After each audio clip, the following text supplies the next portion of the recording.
Hello, everyone, and welcome to the Magic Mirror Podcast. It's me, your favorite co-host, 33 Elk, joined as usual by my other co-host, Salubrious Snail. Hello. And returning special guest, Rachel Weeks. Hi. Thanks for having me, guys. Of course, it's always nice to have you here. Anyway, you may notice that I did not introduce Trinket Mage, and in fact, Trinket Mage would normally be introducing me. Trinket Mage sadly exploded. It was a horrific spell bomb incident, but we wish him a swift recovery. Here's future Trinket, doing the ad read now. We need to thank today's sponsor, Card Castle, the easy way to sort your collection digitally. If you want to start scanning and sorting your cards today, click the link in the description to make a free account, and you'll get 1 free month of premium access if you use our link. Also, if you want to scan your cards faster, check out CardBot. It's a machine that helps you scan cards way quicker. Your local game store might have one. If you want to check, there's a link to that below as well. Thanks to Card Castle for sponsoring the podcast. Wow, Con, great job. You seem to be a lot better. I'm happy, buddy. So, there's too many ums. I'm losing the audience as we speak. Hello, everyone. Today's podcast topic, because Con isn't here, is it going to be about limited, specifically cubes. We're going to dive into building them, just chatting about the cube format in general. Far deviation from Commander, but I feel like a lot of Commander players will be able to glean some sort of fun deck building ideas. And I don't know about you guys, but I feel like building a cube is just like building an extra large Commander deck in a way. Like a lot of deck building principles happen there. Yeah, a lot of the deck building principles are similar or the same, and you can make commander cubes. So that's like a merging of the two realms. Absolutely. And I think cubes are a perfect place to just decide what kind of playstyle you really like playing and force everyone you love to play that with you, which is Commander at the end of the day. That is true.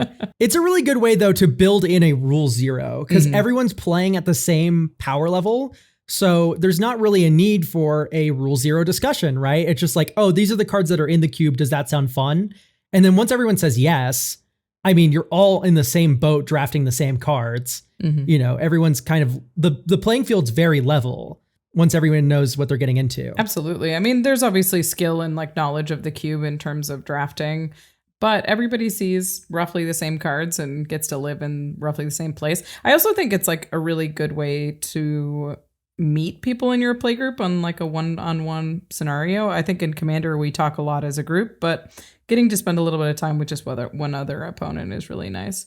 Unless, of course, you're playing Commander Cube and then you're hanging with everybody. Yeah. Well, I think that's a nice thing about Limited in general is that you get kind of this communal experience of doing the draft and then deck building and talking to each other about decks and then even kind of between rounds talking. But then you do get kind of to play Magic against one person, which is, I think, it's not something a lot of Commander players do a whole lot. Yeah, for sure. And you get better at your own skills because everything's a little bit smaller and a little bit tighter. And the coolest thing I think about playing Limited and playing Cube is if you build a deck, you get to learn stuff really fast about why it does or doesn't work. You find out if you have a bad deck pretty fast. And you play a couple of rounds and you're like, oh, my deck is bad, my bad. And you shuffle it back into the cube and you try again. Whereas if you build a bad Commander deck, you've spent $150 at least and you've sort of ruined an evening. So it's a lot lower stakes. It's a good place to practice just deck building fundamentals. I feel a lot of people are really afraid of Limited for that exact reason. They're like, I can't control what I play. What if I draft a bad deck? And you just hit the nail directly on the head. It's you're not stuck with a bad deck. You're stuck with it for the drafting session. But at the end of the day, you're probably going to draft the cube again. And then also, if you're the one who built the cube, you literally can't draft an unfun deck because you put every card in there because you liked it, presumably. Just you wait for my unfun cube. That's a theme to follow. Yeah, speaking of, themes are a perfect thing for Cube. I've been obsessed with Frank Lepore's Horror Cube, which is on Magic the Gathering Online right now. I think it'll be out of season now by the time this podcast is uploaded. In fact, I think it's going out of season today. Yeah. On November 5th. But the Horror Cube is such a fun experience because it's not just an Innistrad block cube. But it's also here's some Duskmourn cards that work funnily with the Innistrad cards, right? Here's some core set picks here and there, commander cards here and there that are horror themed and fit in with all these themes that, yes, are predominantly Innistrad, but there's a lot of fun, like deep takes, like, okay, it's Golgari Delirium, but that was also in Duskmourn as well as Innistrad. So you get this like cool, like building of like horror themed sets over the years into this like very cohesive package. Yeah, you can really set a tone with the cube. I still don't know if I'm going to finish this cube, but I am very interested in the sets that were released around 2000s, like Masks block, Odyssey block, one more block, I don't remember what. But that was kind of fun. Is it Visions? No. Visions is later. Yeah, you're right. It's Stronghold, right? Stronghold. That sounds right. Yeah. But I have not played with it yet. I have not completed it yet. I have not bought it in paper nor played with it in an online setting. But I think it's kind of fun to try and celebrate a set or try to merge multiple blocks into one thing, whether that be on the same plane or different. But just trying to connect up disparate mechanics can be a lot of fun. Yeah, my friend Jared built, he calls it the Tar Cube.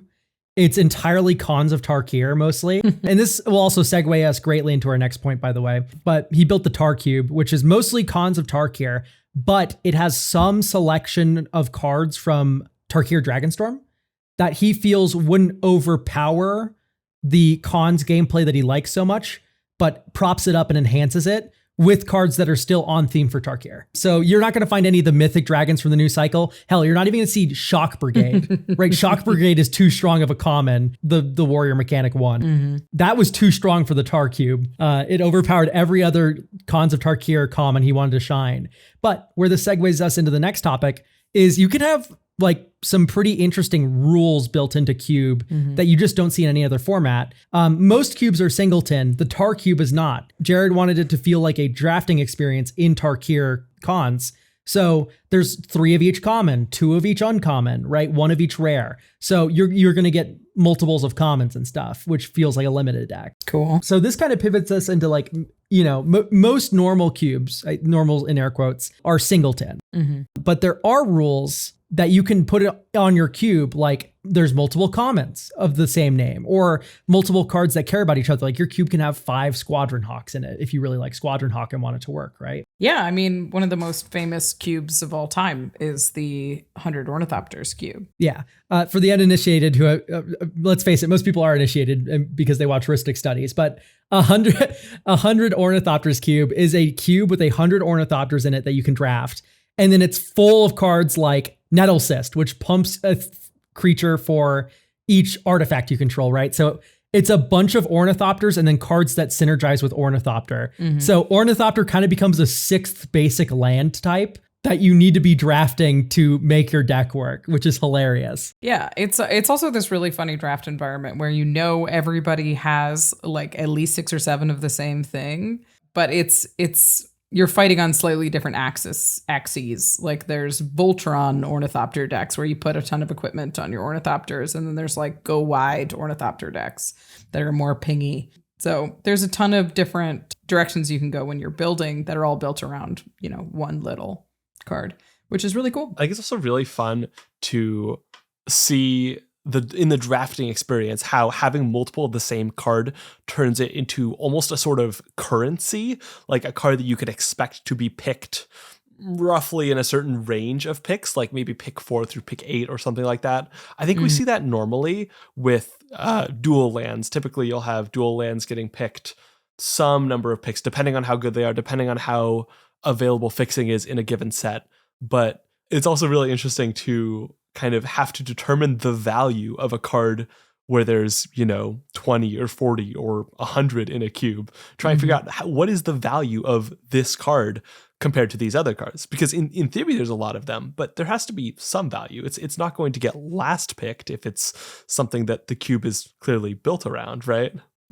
Yeah, a vintage cube, it is a totally reasonable and fine pick to first pick a fetch land. If there's no power in your pack, and like maybe no also like top 30 card, picking a fetch land and just keeping your lane open, right? Because a fetch land is basically always useful. Even like the worst one, which is like something like, if I had to guess, Windswept Heath. I don't know. Green fetch is good. Yeah, you can eventually turn that into a Boros aggro deck, right? Like it is not a dead pick even for the worst fetch land, pack one, pick one. So we talked a bit about 100 Ornithopters and how you can play with Singleton versus multi-cards.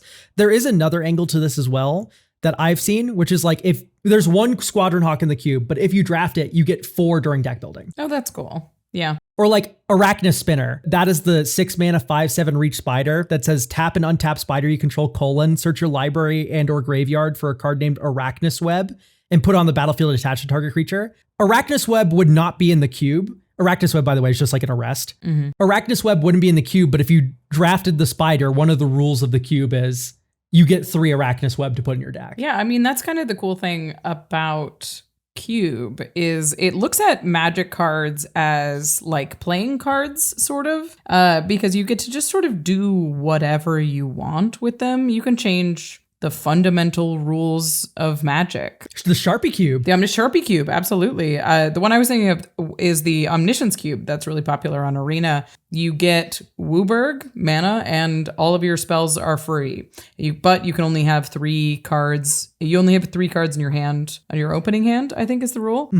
You like your priorities are completely different. You want as much card draw as possible. You know you could die on turn 1. So like stack disruption is really important, but you also want just huge bombs, anything with haste. It's very, very fast, and the dynamic is completely different. So you draft Omniscience Cube very different than you would draft Vintage Cube or the Ornithopter Cube. Me and my partner have been working on a Dream Halls Cube. One step down from Omniscience Cube. One step down from Omniscience Cube. So if you're not familiar, Dream Halls is a old enchantment that says any spell can be cast for free as long as you discard a spell that shares a color with it. So the idea of the Dream Halls Cube for us was it was going to be a really small cube. There was going to be no lands in it. And you basically have to play every single card that you draft. But you do have to sort of keep colors in mind because they have to share colors when they pitch. And you get this sort of weird dynamic where the more powerful cards in the cube are monocolored because they're the hardest ones to cast. And the less powerful ones in the cube are multicolored because they're sort of fixing. No, that is really cool. It's made for a really interesting like deck building dynamic that we are not in control of yet. We really don't know how to power balance this yet, but it's been a really fun project to kind of think through. Yeah, I have a 2-headed giant cube, which does not play with the single aspect of like Sharpie cubing or the Arachnus Web thing I mentioned earlier, but just like the context of Magic the Gathering cards changes drastically in the game space of 2-headed giant. Really every single card just looks vastly different through the lens of having a teammate. Like let's take Voyaging Satyr, for instance, that's in my cube. It's 1 and a green for a 1/2 Satyr Druid that can tap to untap target land. Now, how do you use that in a 60 card, like normal, like you are your own team, just you format? You untap your own land. In 2-headed giant, though, you can ramp your teammate. It's not your target land. It's very cool. Yeah. So the same thing goes for the entire white green cube theme in this is auras. So auras can go on any creature, right? So you can buff your teammates flying Demir creature, whereas you have no creatures of your own or something like that. You can do things where like your teammates all removal and you're all aggro. So he clears the way for you and you run them over with giant beaters that would normally get blocked and you don't have the mana to cast removal spells. So looking through all these cards through a new lens and a new rule set is really one of my favorite things to do with Cube, where it can really just like twist your mind in terms of like, I can do what with this card? I never thought of that before. It's super fun. Yeah. And I think there's a big thing that's cool about Cube is that you can change the context and kind of mess with the rules of how cards are played with. The 2-headed giant is one of those where you get to kind of recontextualize certain cards. But another type of Cube I've seen is ones where there are no basic lands in the cube at all, which kind of lets you compact it down, have it be just the 360 cards or however many, but there's an alternate rule. So like sometimes you can cast a card by putting a card face down as a land, or there will be some other rule like the Dream Halls Cube. I imagine there's no lands in Dream Halls Cube. Yeah, I was about to ask. I assume there's no lands in that one. Our current plan is no lands. We really wanted it to be like you sit down, you draft, you have your deck already. Like there's no deck building phase basically, and you play. Currently, I guess I'm looking at this list. We do have 2 lands. We have Mazavith and we have Bajuka Bog. Mazavith is extremely powerful. Yeah. Because it works without discarding a card. So that's the kind of power balance issues that we're like still working through, and we'll see if they end up making it long term. But that it's an interesting thing where you're like, okay, Maze of Ith is basically a spell that you don't have to discard a card for. So it's like one of the most powerful cards in the entire cube. Oh God, if you are a data tracking nerd, you're going to love Cube. Oh, I've noticed that that Kessig Wolf Run has been drafted one too many times and is winning too frequently. It might be too powerful for my cube. Maybe I need to find a different rule card, right? Like stats for nerds, people, Cube is your format. For sure. You can huddle by every table where a game is happening and have your little magnifying glass and keep track of everything that's going on. Just so you can be a good cube host, cube designer. Yeah. I kind of want to wrap back around to the rule 0 point, because I do realize in my 2-headed giant cube, I run a lot of storm cards, right? Because they're very funny in 2-headed giant, because your teammate has cast spells during this turn. So it's very easy to get a decent storm count going for free.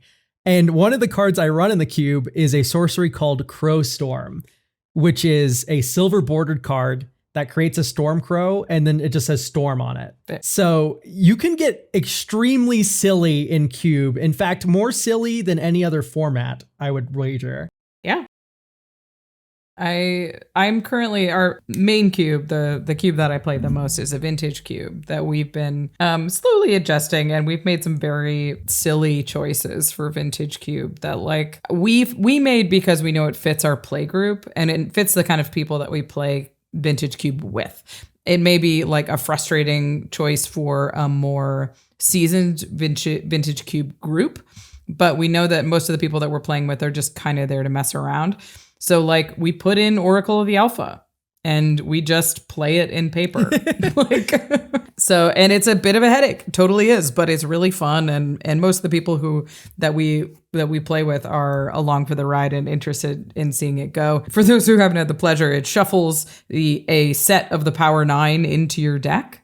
So you get all 5 Moxes, Time Walk, Time Twister, the whole shebang. And for the purposes of our cube, we have sets of Power 9 that are pre-sleeved and have been hand drawn, and they get shuffled into decks.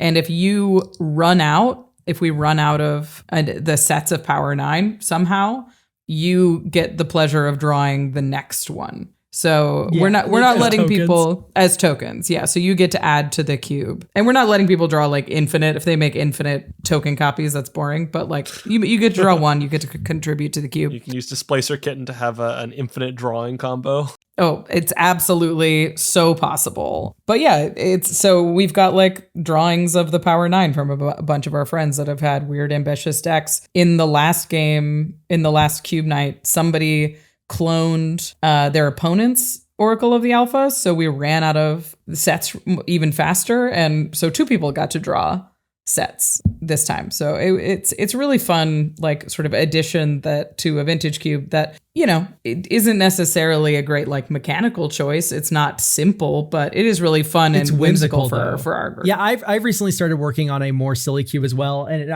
it brings up a new point about cube that is another like knob you can turn in terms of variation and customization that cube brings you that you don't get in other formats. I'm building what is called a Winston cube. Winston drafting is essentially a method of drafting for 2 players that is pile based. So you have 3 face down piles. You look at the first pile, and if you don't want that card, you put a new card on top of it. If you want the second pile though with that card, you take it, you replace it. Then your opponent looks at the pile of 2. It's a really fun way to draft where it's a lot of skill, because at least a few of the cards your opponent is taking if a pile gets large enough. So you can kind of hate draft them in a way because you know what they took. I like it a lot more than pick burn, which is the other method of 1v1 drafting. Regardless, this is a smaller cube because with 2 players, you see less of the cube. I want to fit up to 4 players in a 4-player draft. But this just goes to show you do not need to get 8 players together to cube. You can certainly build a cube that is meant for a smaller group of people or even meant for 1v1. And I'm getting a little whimsical with this cube as well. I have a lot of playtest cards in it, as well as cards I've gotten from unknown events hosted by Gavin Verhey. And I think my favorite thing is normally in a cube, you build in cycles, right? So like, especially in the lands where, I need lands for fixing in my cube. So I'm going to put in all the fetch lands, all the duels, all the shocks, all the surveils, right? This is how it goes. You typically build in terms of cycles, whereas my cube gets a little wackier with it. The two color pairings all have different themes, and I match those themes to the lands. So is like a controlling spellslingery type of deck. So I, of course, included the adventure land Value Town from Mystery Booster, which is an adventure land. And then you include Is It Boilerworks to bounce that back to your hand. So if you draft 2 in your mana base, you have this like insanely slow value thing you can do. Very fun. Simic is all about animating lands in this cube. And so I included Tanglepool Bridge because it's indestructible, which turns into an indestructible creature. And the playtest card Slumbering Waterways, which is a flying vigilance trample land. So those words do nothing unless you've animated it. That's very fun. That's funny. I think that also reminds me of another feature about Cube, which is that you can kind of choose the sort of pace and power level you play at. I do enjoy Vintage Cube from time to time. I think there's a lot of fun to be had, but it is kind of fun to pull things back to a level that feels a little bit more old school, ways of winning that are a little bit less efficient, scrappier. And I think as long as you can avoid, I know I've found that sometimes older draft formats will feel kind of stall outy, like you'll end up top decking earlier than with more recent draft formats. But I think as long as you can avoid that too much, it can be a lot of fun to kind of play with an older style of, pace and methods of winning. Yeah, I mean, a lot of people sort of wax poetic about the days of Commander before certain cards were printed, and Cube is a place where you can absolutely make that happen, and you can adjust it to be, as powerful as you want, where you can harken back to a time where everybody felt like a little bit younger and had a little bit more fun playing Commander, and that's absolutely a world that you can create. There's obviously like a lot of complications with Cube. It requires a lot of players to get together, but there's variations of Cube that can even like accommodate those things. Like I think the traditional Cube is eight drafters,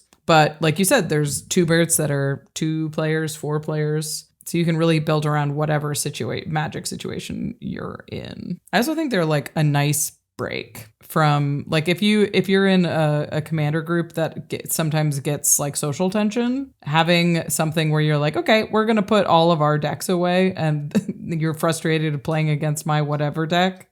Like we're going to take a moment and play against decks we've never seen before. We're never going to see again.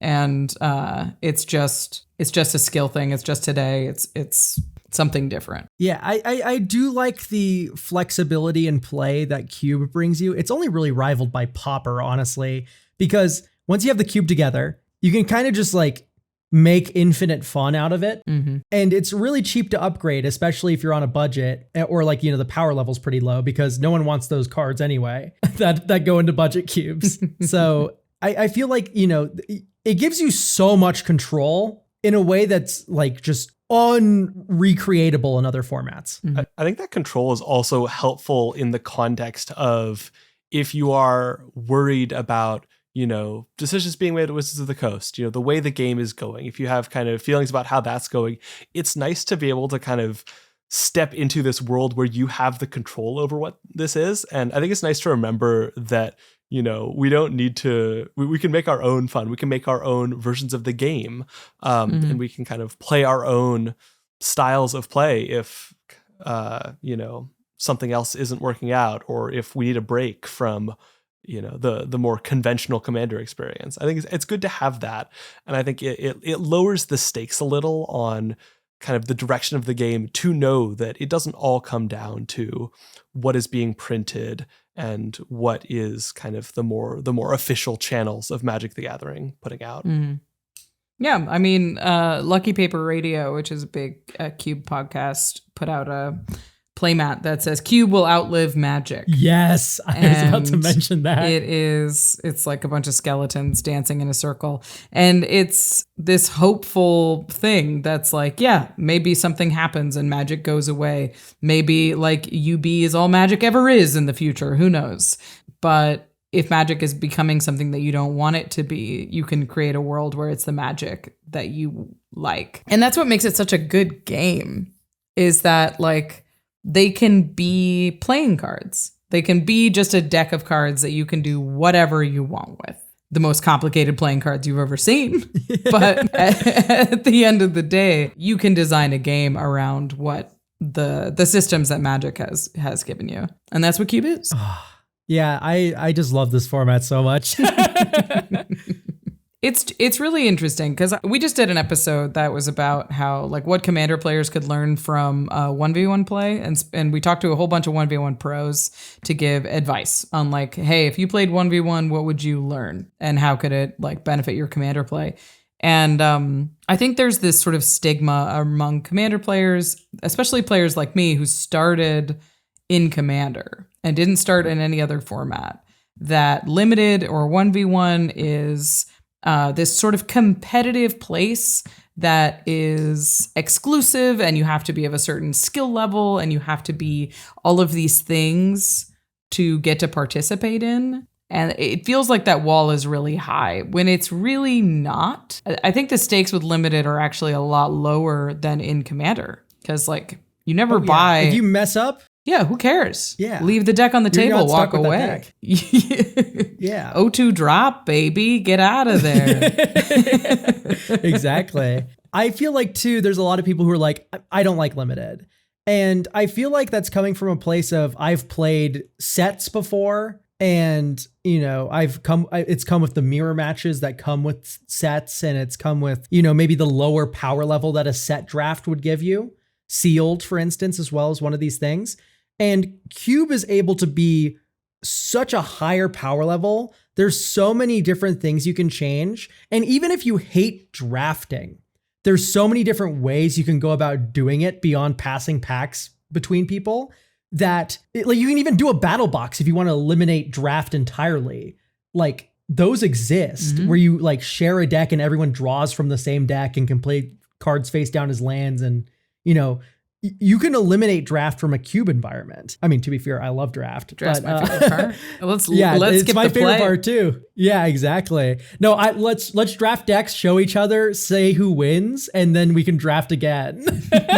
That was honestly sort of the idea of the Dream Halls Cube, is like you get to draft the deck, you get to go through that whole process, but you don't have to actually like figure out a mana base and do all this stuff. You just play right away. The games are really fast because it's Omniscience Cube, so it's like, you know, it's a couple turns and somebody dies and then you get to draft again, and you don't have to like take out all your basics and resort all the basics. You just shuffle it all back together and do it again. Yeah. Oh, I pity the people with jumpstart cubes where it's a bunch of jumpstart things because you have to perfectly bisect those things back in half. That sounds like a nightmare.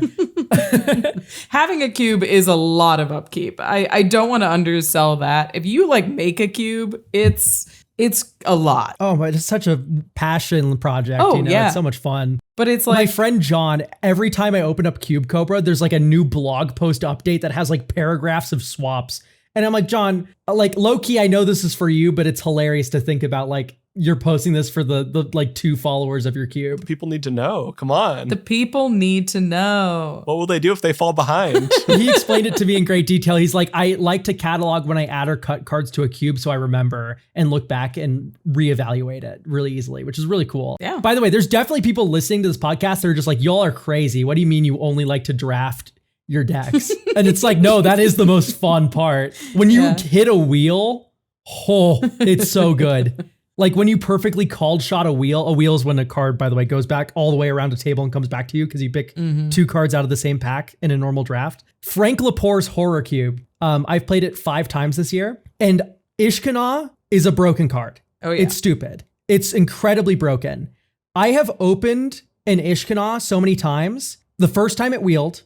The second time that I drafted the cube, it wheeled.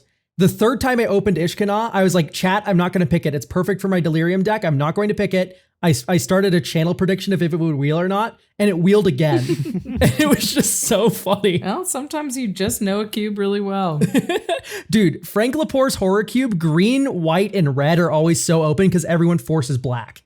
Oh, it's a horror cube. Black's got to be the strongest color. And then I destroy you with angels and humans. It's like incredibly strong green in that cube. I suppose we should move on maybe a little bit to some technical aspects of cube, like maybe if you have some advice to give to people building a cube that they could, actuate to make it easier. I have a video about cube, shameless plug, that I've uploaded that has a lot of the information I would give, but I'm curious to hear what you guys have to say about like cube maintenance, cube building. What's your advice? So I know something for me is that I've always found that one of the bigger problems with limited is the mana system. I think that's where the mana, I don't find the mana system of Magic the Gathering to feel all that painful in the context of Commander, but in limited, I think it can be. So I think it's good if either you introduce some other policy for mulligans, or you just try and, really commit to including MDFCs and land cyclers and filtering and these other things that kind of smooth things over, because I think that really gives an opportunity to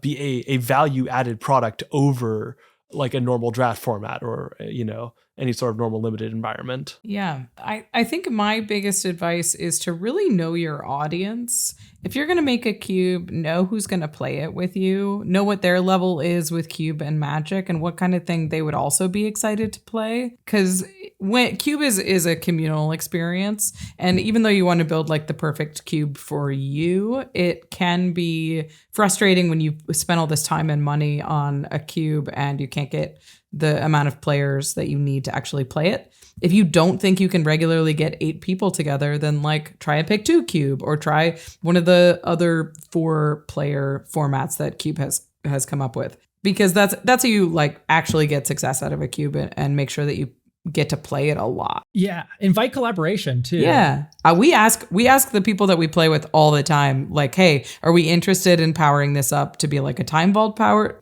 vintage cube, or would we rather keep it at this sort of like soft restriction level vintage cube? And that's a big decision. Even LSV Cube is like that. Yeah. LSV Cube doesn't have initiative, and it doesn't have Time Vault combo. Yeah, we don't either. Yeah, and it doesn't have Thoracle either, which might be surprising to some people, but it's just like, at the end of the day, this is a game. And like sometimes play patterns just aren't that fun. Yeah, we just took Comet out because it was like, it led to too many games where it just felt like, yeah, you had Comet and then rolled a 6, so the game was over.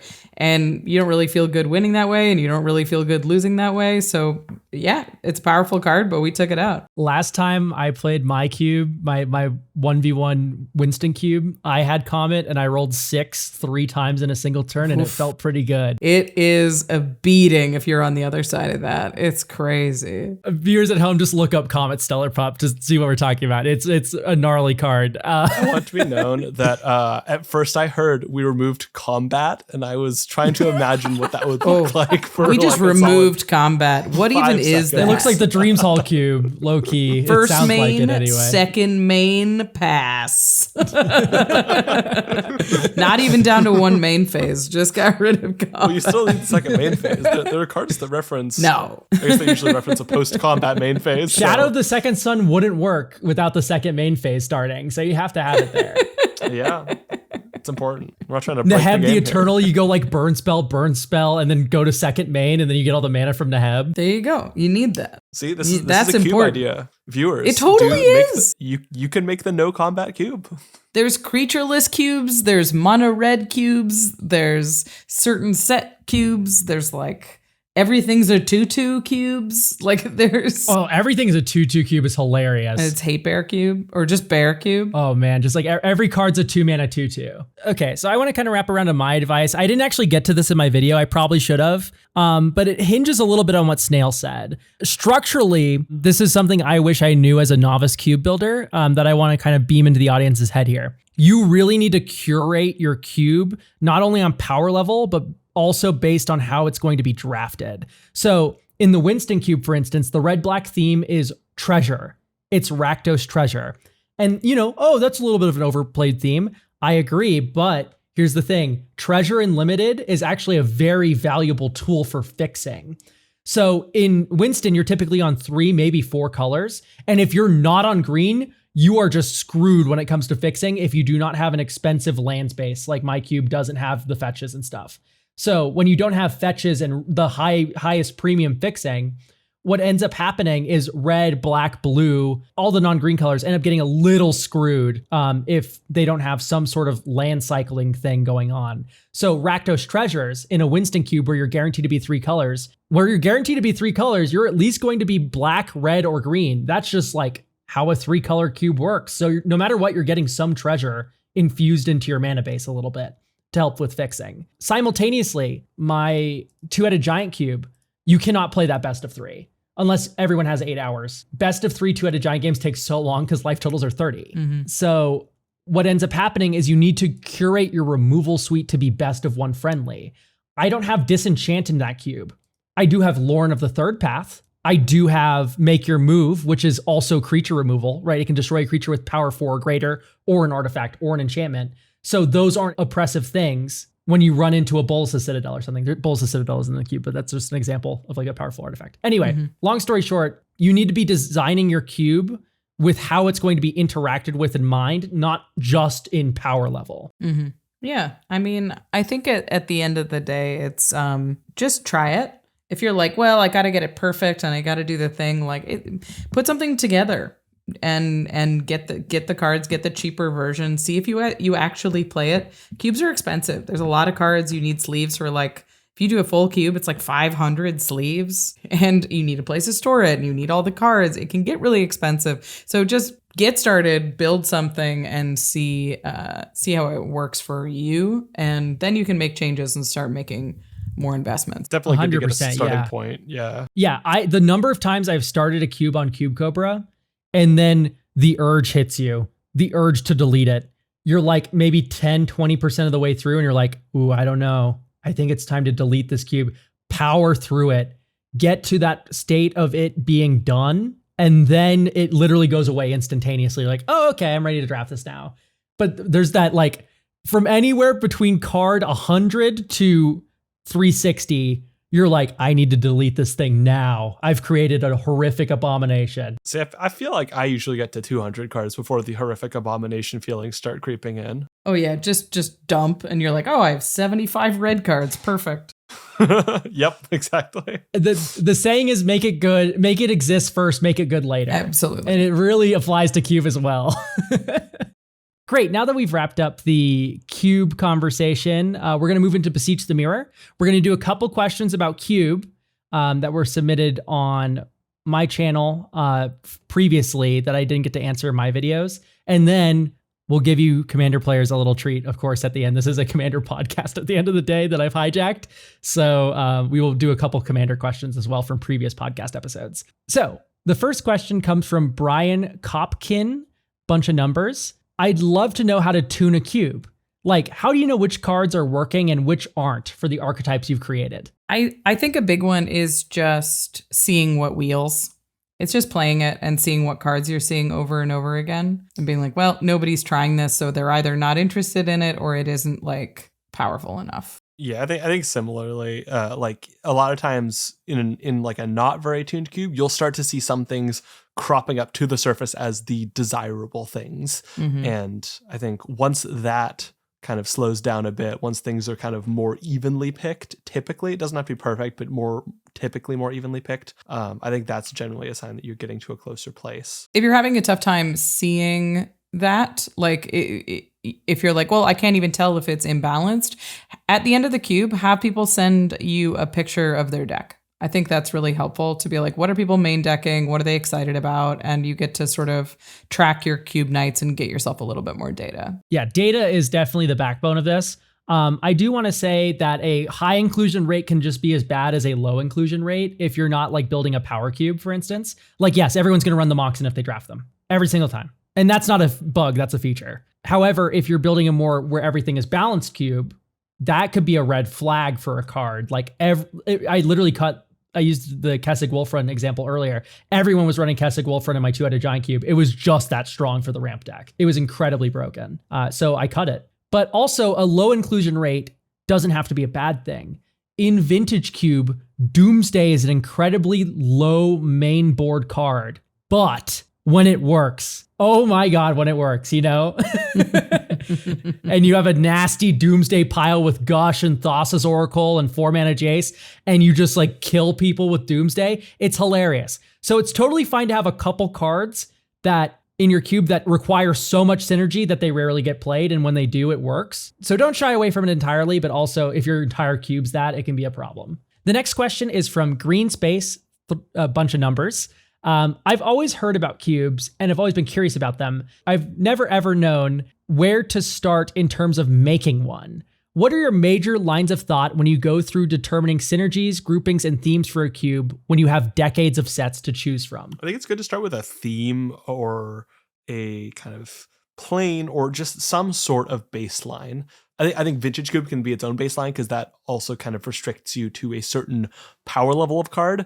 In a limited environment, there will be a lot of things that potentially can fit that, but it is still a restriction. But I think starting with that, finding a sort of restriction or, setting that seems fun to you and you think will be fun to other people, and then building off of that restriction, I think is a good place to start. Oh, I would say steal one. Find a cube you Hell like. yeah. There's so many sick ones that have been labored over for years. If you've never built a cube before and there's one that excites you, build the 100 Ornithopter cube. Build it. You don't have to come up with like a brand new format changing cube on your own. If you found one that's exciting, you should put it together. And it'll slowly change over time to be something that you're more excited about. You'll include your pet cards or stuff like little synergies you found, and it'll become yours. But I would just say steal. Stealing's great. I love stealing.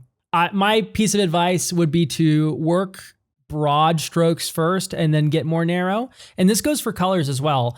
Define if you are a 2 or 3 color cube, maybe if you're building one from scratch and not just stealing one. And once you've defined, okay, I want 3 color to be the focus, determine what the wedges and shards do. Now that you've determined the wedges and shards, find overlaps between those wedges and shards or those guilds of Ravnica, right, that your cube focuses on. So that way drafting has some amount of tension, right? So if it's Orzhov Sacrifice and Boros Go Wide Aggro, you have a beautiful option there to put token cards in that the Orzhov sack deck loves to sack and the Boros Go Wide deck loves to pump and hit you with, right? So that's a beautiful merging right there as an example. So create tension by defining the broad strokes first and then narrowing down into the more specific nitty-gritty of what cards can overlap into multiple archetypes that you like. All right, as promised, Commander viewers, we will now move into some Commander questions, and they will be read by Snail. Yes. Mirror, mirror, I cast Act of Treason and sacrifice my opponent's Myojin of Grim Betrayal to ask, how do you tell whether a card or a plan in a deck needs to be cut versus needs to be supported more? I found that I struggle with that in deck building sometimes, and I'd love to hear your opinions. I think it just sort of depends on how much you love the plan. Like, if you're attached to this side quest, or if you really like this, then it should be supported more. And if you think that, like, it isn't, you're not getting any additional joy out of it, then it should be cut. I mean, sometimes the answer is it needs to be supported more in terms of its own deck. Like, it needs that much extra support, and maybe in that case you cut it. But if something's really exciting to you, always support. Yeah, Rachel really hit it on the head there. I feel like when it comes to pet cards, it's really just like they're in the wrong home. So it's like, oh, I want to meld Bruna Gisela. And instead of building a deck around Bruna and Gisela, you just stuck Bruna and Gisela into a random white deck. Where it's like, no, I built a deck entirely around doing that because that's one of my favorite things to do in this stupid game, right? So, I would just build single-mindedly around a thing. And the risk with this is having a one-trick pony kind of deck. Like, if you build entirely around Bruna and Gisela, what happens when they get exiled, right? Come up with contingencies for the pet card combo that are weaker than it.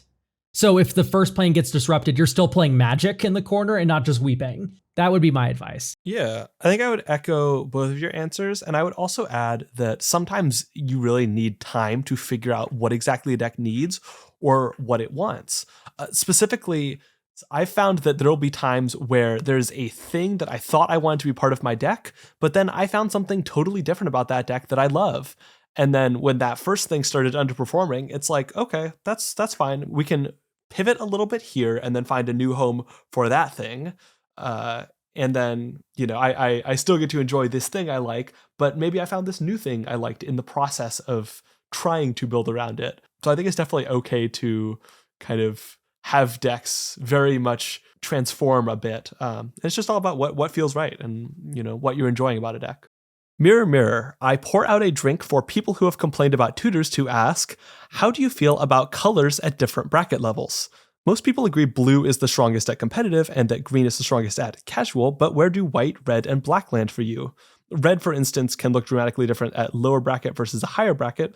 Think impact tremor tokens versus underworld breach combos. Interesting. Honestly, I think that was kind of the problem that white had for a really long time, is a lot of the things that made white really powerful were things that weren't expected in casual tables in Commander, like hate bears and land destruction, that kind of thing. The stuff that white was best at, even like aggro, killing you super fast, was not stuff that people were really interested in playing at most casual tables. So I do think there's like a whole segment of white's color pie that lives in this high power world where it's a lot of can't, don't do this, stop doing that lives at higher power levels. But these days it has a lot of stuff that live in casual games very well as well, life gain and tokens, and it has its own card draw. So that's interesting. I think white's pretty split. I think red tends to be more casual with the exception of exactly Underworld Breach. And honestly, I think of black as a pretty high power color. I'm curious to hear. Yeah, black is incredibly powerful. Yeah. Even in CDH, I think black and blue are definitely up there for the most powerful colors in the format, even at casual. I feel like blue actually does lose its luster the more casual you get. Don't get me wrong, the color's still incredibly powerful. Do not mince my words here. I just feel like CEDH blue and Jasath is killing me blue are two like very different sides of the power spectrum. Whereas like something like red, for instance, I feel is borderline weak across the format. I mean, don't get me wrong. There are red decks that Perforos will kill you if you don't respect Perforos a little bit. But I genuinely feel that in the context of the bracket system, which is also part of the question, the brackets definitely do kind of make green stronger, where green is like generally pretty weak in my mind when it comes to more casual or more powerful competitive leaning, like we're pushing the limits of the format. Green kind of gets left behind because green needs a lot of green to work. It's a very self-absorbed color, whereas red is a very good complementary color. So when you get lower power level and green gets to do ramping, and then lands are sacred, you can't touch those lands. We've gotten some more designs recently like Planetary Annihilation that help with this, but it's still very much so that ramp is very good because explosive plays are how you end a format where you have 120 life of opponents to blow through. Yeah. And green's just the best at exploding. I want to give a comment on this a little bit because the brackets, I think a lot of, especially more invested players, think about it being a balancing tool and trying to even out power levels. And what the brackets are really intended to do is establish shared expectations. So I don't think the brackets make green more powerful. I think they say that green and what green does is more accepted generally than what white or even blue do more naturally. So I don't think of the brackets as a tool to empower one color over another. They're just sort of establishing ground rules that are at least trying to reflect the general expectations of Commander players, which I think the general tone is whatever green wants to do is fine. We accept this. And whatever the higher color, whatever blue and black do is not fine. And we hate it. And that's not fair for the other colors, obviously, but the brackets are not necessarily power balancing, they're expectation balancing, if that makes sense. In conclusion, run Aven Mind Sensor in your white decks. Sure. And just, if you want to just snag those rampant growths. Aven Mind Sensor says whole casual table kills me. That's all that card Player fortitude. says. Call me false hope, save me. No, go away. Go away. It's so fair though. Like if somebody rampant growths, like odds are they probably still gonna land, maybe. So That's the thing. Everyone hates tutors. If that's the one thing I learned, it's even Mind Censor's just keeping us honest. It's not You about know? fair though. Like it's not about fair. I totally think it's fair. You paid 3 mana for a 2/1. You got me. That's fine. Like I think it's totally fair. But I am saying if somebody rampant growths, that will be received as nothing. And if somebody puts an Aven Mind Sensor on the battlefield, that will be received as an attack on you and your family. Like, yeah. Oh no, to be clear, I want you to try and kill me is all I'm saying. You know, you're not going to be able to, hopefully, if I've established a good enough board state. I'm a white player. You can't get through that. Yeah. I'll also add that I think that discussions of color power level tend to center monocolored decks, which is, I think, the vast majority, maybe not the vast majority, but definitely a minority of Commander decks. And Commander players that are showing up to a table.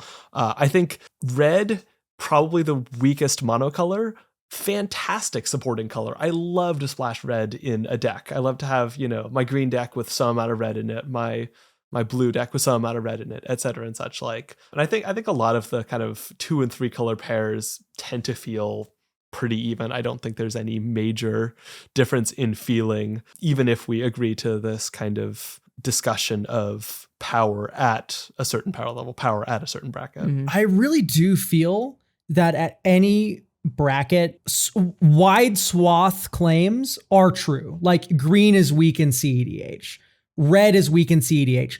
Those are like, yeah, that's a true swath statement. Mhm. But when you break it down bracket by bracket, like at every spectrum of power level of play, every color really does have a shot nowadays, it feels like. Yeah. Like you can build a very good red deck. Hell, it was Travis a couple episodes ago, we were celebrating. He won that CEDH tournament with Alexios. Sick. Yeah. Yeah, no, it was awesome. It's That's the only so cool. Alexios placement, and he thought he was just going to drop after a couple of game losses. He was just doing it for fun. And I think that really shows that Commander really is a format where like power level kind of just like goes out the window. Theory goes out the window. The moment you have a lot of variance in terms of like, I have 2 other opponents and I don't know what the hell they're going to do. Right. There's a lot of flexibility here. It's not really rigid, this power level discussion. It's like, you can build a good mono red deck for sure at any power level. You can build a good mono anything deck, and that goes for every other color combo under the sun. So don't go commenting like, oh no, my Perforos deck. I trust your Perforos deck. I'm is sure good. it's good. Yeah, Sure it is. I trust your Magda deck is very good. Like Yeah. Another question, while I have you here, Rachel, I know there have been several, a number of people both in my Discord server and in the comments talking about some specific wording in the most recent announcement, and specifically the wording about the guidelines for when games should end, when somebody should win, and especially when somebody should lose. So for a bracket 3 Voltron deck, the wording is that each player should be allowed a turn 6, if I understand it right. Yeah, I'm trying to pull up the exact wording, but sorry, go ahead. I'm just curious whether, how firm is that? My interpretation was that it was, somewhat looser. It's okay if you get the occasional kind of earlier win. But I was also kind of curious, was Voltron a thing in mind when that was written? And, is it intended as, maybe a soft barrier on how fast a Voltron deck can go in something like a bracket 3 game? I would like to start this by saying, oh boy, is this squishy. The whole thing is so squishy. Anytime anybody talks about the rules that the brackets put in place, they're not. They're not rules. All of these are bendy. All of these are expectations. You can sit down with a bracket 3 deck and say, hey, I've got 4 game changers, but one of them's gamble. Is that okay? And that's like, if as long as the table's fine with it, that's fine. And I think what we were intending to do with the line, it says to play at least 6 turns before anyone wins or loses, is to set an expectation that like, look, we're going to play some amount of Magic. There's going to be plenty of setup. Nobody's going to die out of nowhere. I'm going to get a chance to like play some cards and do some things, because this idea of like, when you sit down for a commander game, what are you looking for and what are you satisfied if you get this much out of it? But if you have a Voltron deck and you're like, I have to kill somebody by turn 5 or I'm definitely going to lose the game, then that's absolutely something that you can bring up and be like, look, it's a Voltron deck, so I'm going to try and take somebody out as soon as possible. Are we all okay with that? I think is absolutely within the bounds of bracket 3. And it is something we talked about. This is Kristen, who's on the CFP, brought up Voltron multiple times especially as it concerned to concerns about these turn limiters and how we were defining them. The intention was to make something that said not like when the game ended, because that I don't think that's a good or helpful measurement. And I don't think everybody in the bracket should be shooting to end the game on the same turn. I don't think that's like a helpful goal or even a useful goal. But we wanted to set this sort of expectation that like, look, everybody's going to be able to play this much of the game. And then anything goes. So that's really where that came from. But it does sort of put different, more niche strategies that work at different tempos, like Voltron, or even like an aggro deck, in an interesting position where suddenly they are not the norm. And the reality of Commander is the norm is big ol' mid-range deck. Yeah. So I think it's just about adjusting the expectations of the table to be like, this is the kind of deck I'm bringing. We're good. Let's go. Yeah. And I think that makes a lot of sense in the context of thinking about the bracket systems as a rule 0 tool. Mm-hmm. Voltron is a little spicier than some things. I would mention to a table when I am coming with my Voltron deck. So that makes perfect sense. I was thinking that my Voltron deck typically wouldn't be in violation of that rule, but some games it would be. So I think it's always just good to communicate, and that makes total sense. I have a Voltron deck as well. I've got a Lord of Tressorhorn deck, and whenever I start, like even before the brackets, and every time I played it, I said, hey, if you say no blocks on Tressorhorn, you are taking your life into your hands, and I want you to know that. Yep. And then you can say no blocks, you can call my bluff, but I want you to know that there's stuff in this deck that will kill you from nothing. And all right, let's go. And I think that's really where some of this thought came from, is like just making sure everybody's ready for the kind of game that's going to happen. Every time I bring Saphara Sky's Blade to a table, which is just a 1-mana 7/7 flying lifelink if you built your deck right, every single time it's like everyone is trying to just shoot me in the head and kill me. And I'm like, they will show each other their hands. It's the deck that most frequently causes this to happen, where like my opponents all go, he has a protection spell. What if you did this and then I did this, and then showed them a card from their hand? And you know what? That's all I can really ask for. That's so cool. I log that as a win in my head the moment that happens. I'm like, great, I've created enough threatening tempo here to move on. I feel like a lot of Voltron players are the same. We're just like, yep, I'm a menace. Yeah, and that's fine. Like the brackets aren't designed to say like, hey, what you're doing is wrong at this table. They're just telling you it's not the norm. And we're trying to like say what the middle line is. And if you're a little to the left or a little to the right, of course you are. It's Commander. Yeah, you get to flag that for your table, and everyone goes, okay, cool, understood. Yeah, and then you get to play. These are lines in the sand. There's expectations. Yeah. So I don't think we did the turns perfectly. I think, adding this was a step forward, and I do think a lot of people have appreciated it, but the wording has not been entirely clear. And I think that'll be something that we address in any future versions. Yep. It's an ongoing challenge, I imagine. Are we ready for the final question? Yeah. Okay. For a final question, we here at the Magic Mirror podcast have heard rumors of a 6th, 7th, 8th, and 9th bracket. What do you have to say about that, Rachel? No comment. Okay, great.